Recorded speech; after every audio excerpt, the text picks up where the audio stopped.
사랑하는 성도 여러분, 오늘도 말씀과 기도로 주님과 동행하는 복된 날 되시길 바랍니다. 먼저 샘물의 기도로 함께 기도하겠습니다. 마음 모아 샘물의 기도를 하나님께 드립니다. 너희 모든 나라들아 여호와를 찬양하며 너희 모든 백성들아 그를 찬송할지어다. 우리의 예배를 받으시기에 합당하신 하나님, 주님의 귀하신 이름을 높여 찬양하며 베푸신 사랑과 은혜에 감사드립니다. 샘물이 온전히 주님만 높이는 참된 예배를 드리게 하시고 주의 임재와 영광을 보게 하소서. 가정을 위해 기도합니다. 여호와께서 집을 세우지 아니하시면 세우는 자의 수고가 헛되며, 가정을 세우신 하나님, 샘물의 자녀들이 부모님의 사랑과 헌신에 감사하며 마음 다해 순종하게 하시고, 부모들은 자녀들의 마음을 헤아리고 격려하며 신앙의 본을 보이게 하소서. 부부가 서로의 약점을 채워주는 돕는 배필이 되게 하시고, 사랑과 존경, 용서와 감사의 표현이 풍성한 행복한 가정이 되게 하소서. 주님 안에 한 몸 된 교회와 성도를 위해 기도합니다. 너희도 성령 안에서 하나님이 거하실 처소가 되기 위하여 그리스도 예수 안에서 함께 지어져 가느니라. 교회의 주인이신 하나님, 샘물의 성도들이 성령의 은사를 따라 서로를 섬겨 주님의 온전한 몸을 이루게 하소서. 샘물의 어르신들의 영육을 강건하게 하시고 건강에 연약한 성도들을 치유하시며 고난과 역경 중에 있는 성도들을 도우소서. 샘물의 자녀들이 믿음의 세대가 되게 하시고 학업과 취업과 결혼을 축복하시며 세상을 향한 복의 통로가 되게 하소서. 영적인 가족, 목장을 위해 기도합니다. 만일 한 지체가 고통을 받으면 모든 지체가 함께 고통을 받고, 한 지체가 영광을 얻으면 모든 지체가 함께 즐거워하느니라. 선한 목자이신 하나님, 목장을 섬기는 목자들을 축복하시고 섬김과 수고를 기억하소서. 샘물의 목장마다 기쁨과 슬픔을 함께 나누고 서로를 위해 뜨겁게 기도하며 치유와 회복이 있게 하소서. 이웃을 향한 섬김과 환대로 따뜻하고 즐거운 목장, 사람을 남기는 목장이 되게 하소서. 나라와 선교를 위해 기도합니다. 하나님은 온 땅의 왕이심이라 지혜의 시로 찬송할지어다. 온 땅의 통치자 되시는 하나님, 이 나라를 다스리셔서 주님의 공의와 정의가 실현되며 주의 복을 받는 나라가 되게 하소서. 각처에서 복음 전하는 선교사들을 성령으로 충만하게 하시고 안전을 지켜주시며 모든 필요를 채워주소서. 전쟁으로 고통받는 사람들에게 속히 평화를 주시고 북한 땅에도 자유와 평화와 구원을 허락하소서. 오늘도 샘물 성도들과 동행하셔서 복된 하루가 되게 하소서. 예수님의 이름으로 기도드립니다. 아멘. 함께 나눌 말씀은 사도행전 13장 1절에서 12절 말씀입니다. 안디옥 교회에 선지자들과 교사들이 있으니 곧 바나바와 니게르라 하는 시므온과 구레네 사람 루기오와 분봉왕 헤롯의 젖동생 마나인과 및 사울이라. 주를 섬겨 금식할 때에 성령이 이르시되 내가 불러 시키는 일을 위하여 바나바와 사울을 따로 세우라 하시니, 이에 금식하며 기도하고 두 사람에게 안수하여 보내니라. 두 사람이 성령의 보내심을 받아 실루기아에 내려가 거기서 배 타고 구브로에 가서 살라미에 이르러 하나님의 말씀을 유대인의 여러 회당에서 전할세 요한을 수행원으로 두었더라. 온 섬 가운데로 지나서 바보에 이르러 바 예수라 하는 유대인 거짓 선지자인 마술사를 만나니, 그가 총독 서기오 바울과 함께 있으니 서기오 바울은 지혜 있는 사람이라 바나바와 사울을 불러 하나님의 말씀을 듣고자 하더라. 이 마술사 엘루마는 이 이름을 번역하면 마술사라. 그들을 대적하여 총독으로 믿지 못하게 힘쓰니 바울이라고 하는 사울이 성령이 충만하여 그를 주목하고 이르되 모든 거짓과 악행이 가득한 자요 마귀의 자식이요 모든 의의 원수여 주의 바른 길을 굽게 하기를 그치지 아니하겠느냐. 보라 이제 주의 손이 내 위에 있으니 내가 맹인이 되어 얼마 동안 해를 보지 못하리라 하니 즉시 안개와 어둠이 그를 덮어 인도할 사람을 두루 구하는지라. 이에 총독이 그렇게 된 것을 보고 믿으며 주의 가르치심을 놀랍게 여기니라. 함께 나눌 말씀의 제목은 성령의 음성에 민감하라입니다. 안디옥 교회는 이방인의 교회이면서 최초로 그리스도인 즉 그리스도께 속한 사람이라는 일컬음을 받은 교회입니다. 또한 안디옥 교회는 세계 선교의 중심이 된 교회였습니다. 안디옥 교회가 이렇게 칭송을 받고 하나님의 일에 쓰임받는 교회가 될 수 있었던 중요한 이유 중 하나는 성령의 음성을 듣고 순종하는 성령의 음성에 민감한 교회였기 때문입니다. 이렇듯 우리 역시 하나님의 일에 요긴하게 쓰임받는 성도와 교회가 되려면 성령의 음성에 민감해야 할 것입니다. 그러면 어떻게 성령의 음성에 민감한 성도와 교회가 될 수 있는지, 그리고 그 결과가 무엇인지 오늘 본문을 통해 주시는 말씀을 나누고자 합니다. 성령의 음성에 민감하려면 첫째, 말씀과 기도의 균형을 이루라입니다. 안디옥 교회는 말씀의 풍성함과 간절한 기도 가운데 성령의 음성을 들었습니다. 1절, 안디옥 교회에 선지자들과 교사들이 있으니 2절, 주를 섬겨 금식할 때에 성령이 이르시되. 안디옥 교회는 예루살렘 교회에 있었던 박해로 흩어진 사람들이 안디옥 지역의 이방인에게 복음을 전해 세워진 교회입니다. 안디옥 교회는 초기부터 바나바와 사울을 통해 말씀을 배웠을 뿐 아니라 여러 선지자와 교사들이 있어 성도들에게 말씀을 가르친 교회입니다. 그러므로 하나님의 말씀이 풍성한 교회였습니다. 또한 안디옥 교회는 힘써 기도하는 교회였습니다. 금식할 때에 이 표현에 쓰인 헬라어는 반복적인 의미를 나타내는 그런 표현입니다. 안디옥 교회가 정기적으로 금식하며 기도하는 그런 교회였다는 것을 알 수 있습니다. 이처럼 안디옥 교회는 말씀이 풍성할 뿐더러 힘써 기도하는 교회였습니다. 2절, 주를 섬겨 금식할 때에 성령이 이르시되 내가 불러 시키는 일을 위하여 바나바와 사울을 따로 세우라 하시니, 성령님께서는 안디옥 교회가 주를 섬겨 금식할 때에 그분의 음성을 들려주셨습니다. 여기서 주를 섬겨라는 표현은 예배를 의미하는데 당시 예배는 말씀 선포와 가르침이 중심이었습니다. 따라서 안디옥 교회는 하나님의 말씀을 듣고 또한 기도에 힘쓰는 중에 교회를 향한 하나님의 구체적인 뜻을 알려주시는 성령님의 음성을 들었습니다. 일반적으로 성령님의 음성은 기도할 때에 듣는다고 생각하기 쉬운데 오늘 본문을 보면 안디옥 교회가 말씀과 기도 가운데 성령님의 음성을 들었음을 알 수 있습니다.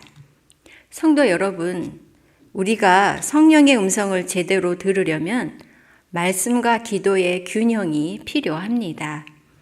말씀을 통해 하나님의 뜻에 관심을 기울이고 기도 가운데 전심으로 하나님을 구할 때 성령께서 우리가 어떻게 하나님의 뜻에 순종해야 하는지 구체적으로 말씀해 주십니다. 또한 말씀과 기도가 균형을 이루어야 성령님의 음성을 들을 때 바르게 분별할 수 있고 또 성령님의 음성을 보다 선명하게 들을 수 있습니다. 말씀과 기도의 균형, 말씀과 기도에 더욱 힘쓰며 성령의 음성 듣기를 사모하는 그런 성도들 되시기를 바랍니다.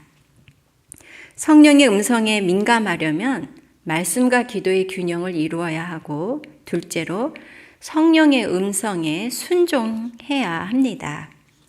안디옥 교회는 성령의 음성에 순종함으로 성령의 음성을 지속적으로 들을 수 있었습니다. 성령님의 음성을 듣고 순종할수록 성령님의 세밀하신 인도를 받을 수 있습니다. 2절 하반절 말씀입니다. 내가 불러 시키는 일을 위하여 바나바와 사울을 따로 세우라 하시니, 성령의 음성을 들은 안디옥 교회는 선교를 위해 바나바와 사울을 파송하라는 이 말씀에 순종했습니다. 당시 안디옥 교회에는 여러 말씀의 사역자들이 있었습니다. 예루살렘 교회에 파송을 받은 바나바, 흑인으로 보이는 시므온, 예루살렘 박해 때에 안디옥으로 온 루기오, 그리고 헤롯 안티파스의 젖동생이라고 표현된, 즉 헤롯과 친분이 있는 마나엔, 그리고 당대 최고의 학파인 가말리엘 출신의 사울이 바로 그 사람들입니다. 그 중에서도 바나바와 사울은 안디옥 교회에서 가장 중추적인 역할을 하는 목회자요 교사이고, 특히나 사울은 뛰어난 신학자라고 할 수 있었습니다. 안디옥 교회는 여전히 하나님의 말씀으로 훈련을 받고 든든하게 세워져야 할 필요가 있었고, 그 일을 위해서 바나바와 사울은 누구보다 안디옥 교회에 필요한 지도자였습니다. 그럼에도 두 사람을 파송하라는 성령님의 음성에 순종을 한 것이죠. 3절 말씀, 이에 금식하며 기도하고 두 사람에게 안수하여 보내니라. 안디옥 교회는 금식하고 기도하며 바나바와 사울을 파송했습니다.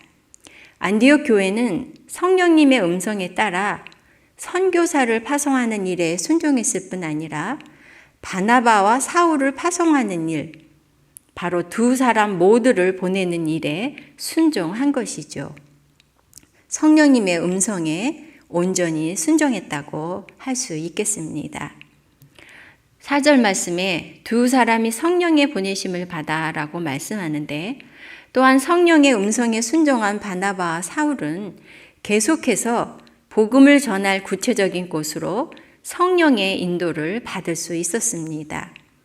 성령님의 음성에 순종할 때 성령의 음성을 더 잘 들을 수 있고, 성령님의 음성에 더욱 민감하게 반응할 수 있는 것입니다. 바로 영적인 선순환이 이루어지는 것이죠. 성도 여러분, 성령님께서는 그분의 음성을 듣고 순종하는 성도와 교회에 지속적으로 말씀하십니다. 성령님께서 내게 말씀하신 것이 무엇입니까? 그것을 미루거나 타협하거나 혹은 부분적으로만 순종하는 것이 아니라 성령의 음성에 온전히 순종할 수 있기를 바랍니다. 성령께서는 순종하는 성도와 교회에게 즐겨 말씀하시고, 순종하는 성도와 교회가 성령님께 더욱 민감하게 반응해서 하나님의 일에 쓰임받을 수 있는 것입니다. 순종은 성령님의 음성을 더욱 잘 듣는 비결이라고 할 수 있겠습니다. 그러면 성령님의 음성에 민감한 결과는 무엇일까요? 세 번째로 풍성한 열매를 거둔다입니다. 성령님의 음성을 듣고 순종한 안디옥 교회는 선교의 열매가 풍성했습니다. 성령님의 음성을 따라 안디옥 교회에 파송을 받은 바나바와 사울은 성령님께서 보내시는 곳에 복음을 전했고 선교의 열매를 거두었습니다. 바나바와 사울은 먼저 구브로의 동쪽 항구 도시인 살라미로 가서 유대인의 회당 여러 곳을 다니며 복음을 전했습니다. 그곳에서 하나님의 말씀을 전했다고 표현하고 있는데, 이것은 그 지역에서 복음을 들은 사람들이 믿음을 갖게 되었다는 의미입니다. 또한 5절에 요한을 수행원으로 두었다 하는 이 표현은 그 지역에 회심한 사람들이 적지 않았고, 따라서 요한이 바나바와 사울을 도와 회심자들을 믿음의 공동체, 즉 교회에 들어오도록 도왔음을 알 수가 있는 것입니다. 또 다른 열매는 바보에서의 총독 서기오 바울의 회심입니다. 바보라는 지명은 살라미에서 180km 떨어진 헬라의 도시이고 유명한 아프로디테의 신전이 있었던 곳입니다. 두 사람은 성령의 인도를 따라 그곳에서도 복음을 전했고, 두 사람의 소문을 듣게 된 그 지역의 총독 서기오 바울이 바나바와 사울을 불러 하나님의 말씀을 듣고자 했습니다. 그런데 이것을 방해하려고 했던 거짓 선지자여 마술사인 바 예수가 사울의 꾸짖음으로 보지 못하게 눈이 머는 사건이 일어나게 된 것이죠. 이를 목격한 총독 서기오 바울이 복음을 믿고 주의 가르침을 받아들이게 되었습니다. 총독의 회심은 그 지역 선교에 적지 않은 영향을 미쳤고, 성경은 이때로부터 사울을 바울로 칭하면서 본격적인 이방 선교의 시작을 알리고 있습니다. 하나님께서는 성령님의 음성을 듣고 성령님의 음성에 민감하게 반응한 안디옥 교회를 통해 이방인 선교의 본격적인 시작, 그리고 세계 선교의 문을 열게 하셨습니다. 성령님께 민감하게 반응한 안디옥 교회와 바나바와 사울은 선교의 열매를 풍성하게 거둔 것입니다. 성도 여러분, 우리에게는 성령님의 음성에 순종한 어떤 열매가 있습니까? 우리가 성령의 음성에 민감하게 반응한다면 우리의 힘으로는 할 수 없는 오직 성령의 능력으로 가능한 열매를 풍성하게 거두게 될 것입니다. 우리의 삶과 사역에 성령의 열매가 있는가 점검하고 우리가 성령님의 음성에 더욱 민감하게 반응할 수 있기를 구하고 힘써야 하겠습니다. 말씀을 마무리하겠습니다. 성도 여러분, 성령님께서는 지금도 교회와 성도에게 하나님의 구체적인 뜻을 알리시기 위해 말씀하시는 분입니다. 그러므로 우리가 성령님의 음성에 민감하게 반응할 수 있어야 하겠습니다. 성령님의 음성에 민감하려면 말씀과 기도의 균형 가운데 성령의 음성을 듣고 또한 들은 성령의 그 말씀에 순종해야 합니다. 이것이 거듭될수록 우리가 성령의 음성에 더욱 민감하게 반응할 수 있을 것이고 풍성한 열매를 거둘 것입니다. 성령의 음성을 듣고 그 음성에 순종하는 일에 더욱 익숙해지고 민감해지는 저와 여러분, 그리고 샘물이 되기를 간절히 소망합니다. 아멘. 기도 제목 나누고 기도하겠습니다. 첫 번째로 성령의 음성을 잘 듣고 순종하는 것에 익숙하게 하소서. 성령의 음성에 민감한 성도와 교회가 되게 하소서 기도해 주시고요. 두 번째로는 샘물의 예배가 모이기에 힘쓰는 예배가 되고 예배의 감격과 은혜를 경험하도록 기도해 주시고요. 또한 목장이 이제 모이기에 힘쓰고 있는데 목장 모임이 더욱 활성화되도록 기도해 주시고, 세 번째로는 가족 구원과 또 연약한 성도들을 위해 기도해 주시고 여러분들의 기도 제목으로 기도하시기 바랍니다. 함께 기도하겠습니다.